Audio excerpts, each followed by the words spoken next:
I don't want to be the angry black one. You know, I don't want to be the guy that people say got the opportunity because he made noise about the color of his skin.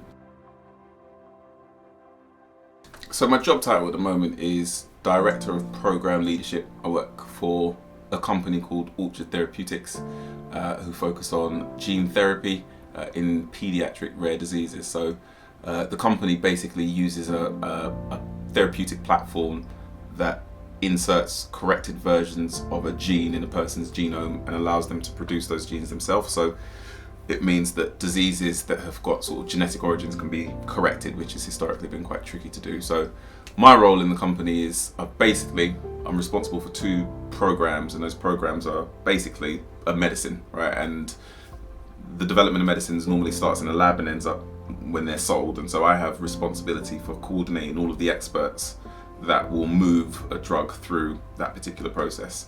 So at the moment I'm working on 2 diseases. One of them is called Hurler's disease. So it's called MPS 1. It's Hurler's disease. It's like an ultra rare disease, 1 in 100,000 kids, I think.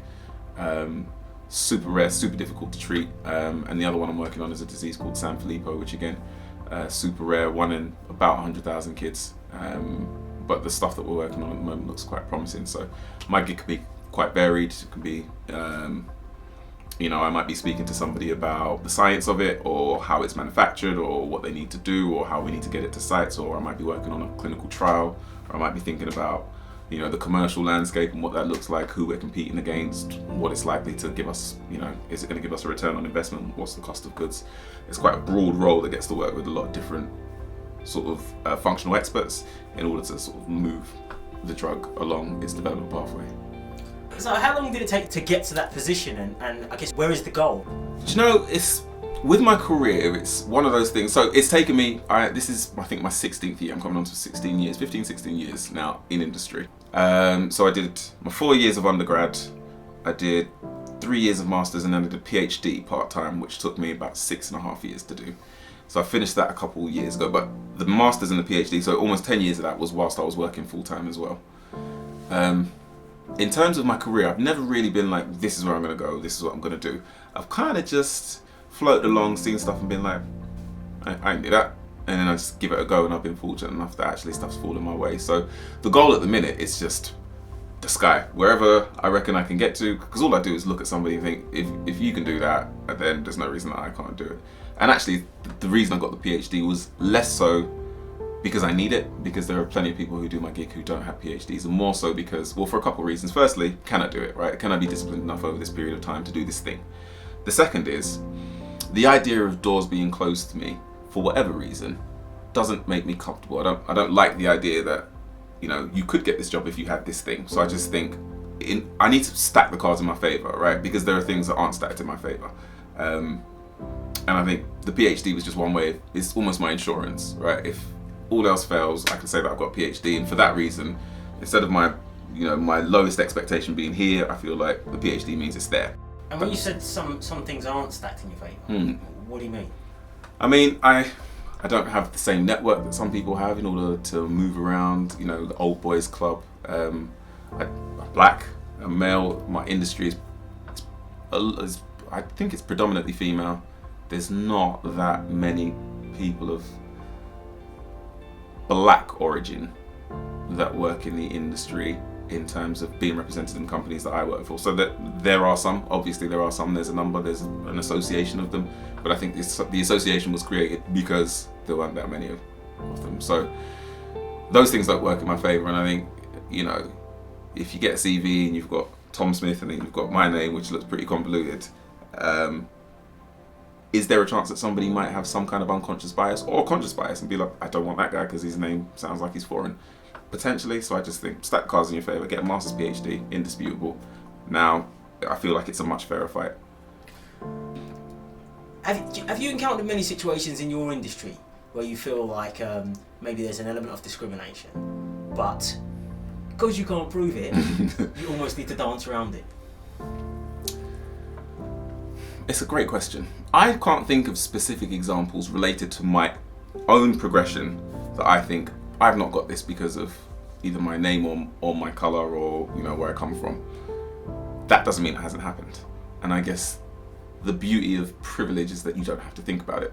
Whereas I sometimes do. I think, even at the moment, there are people that are doing the exact same gig as me. And I mean the exact same. You write down what you do in 24 hours, I write down what I do in 24 hours. There's nothing different. But they might have a more elevated title. And it might be because they've been doing it longer, but I don't necessarily think it's because they're doing a better job. And then that starts to take me into and I try and avoid it, but it starts to take me into, well, is it because I'm black? Is it because, I don't have the same connections that they might have? Have you ever questioned it? Outwardly? No. Why? It's the game you play, I guess. There's a way. This is a very deep and layered question, but it's the game you play. I think most people that work in a corporate environment recognize that there is a certain way you have to go about your business in order to progress, right? And so,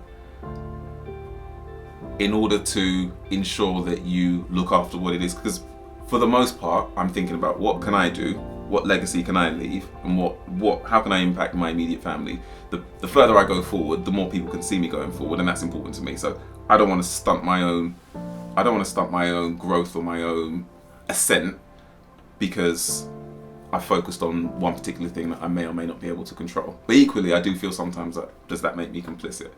But I've never questioned it just because I don't want to be the angry black one. I don't want to be the guy that people say got the opportunity because he made noise about the color of his skin. I'd rather just prove what I'm able to do, and eventually it'll be at a place that you can't ignore it. And that's I let my work do my talk, right? Eventually you won't be able to ignore it. So you might not listen now, but if my profile raises because I'm doing a good job, then eventually you're going to have to do something about it. And I would argue that a lot of people play the same game. You develop quite thick skin. You tolerate a lot of little stuff, little remarks, little microaggressions, little subtle things where you may or may not hear unconscious bias, and you kind of just suppress it and you don't do anything with it, because the second you start talking, it sounds like it's coming from a place of the angry black man. I don't necessarily feel as though if I were to raise arguments out of frustration, they would be received particularly well. I think now I'm at a stage where, because I've got here without raising those arguments, when I do raise those arguments, should I choose to, I will have somebody's attention, because they'll know that it's not me playing a particular card. If there was another 25-year-old version of you right now, on exactly the same trajectory as you were, could he or she be their natural self right now, or would they still have to toe the same line that you did? Right now, today, that's an excellent question. I don't think we're finished. I think to suggest that people can come in and start all of a sudden be their authentic self, I think is premature. I feel like this discussion has only just kicked off, and I feel like it's evolving as we speak. And I don't know at what point this particular push, I feel like this is a push at the moment, and I don't know at what point this particular push will stop, but only when it stops will I be able to answer that question with any degree of confidence.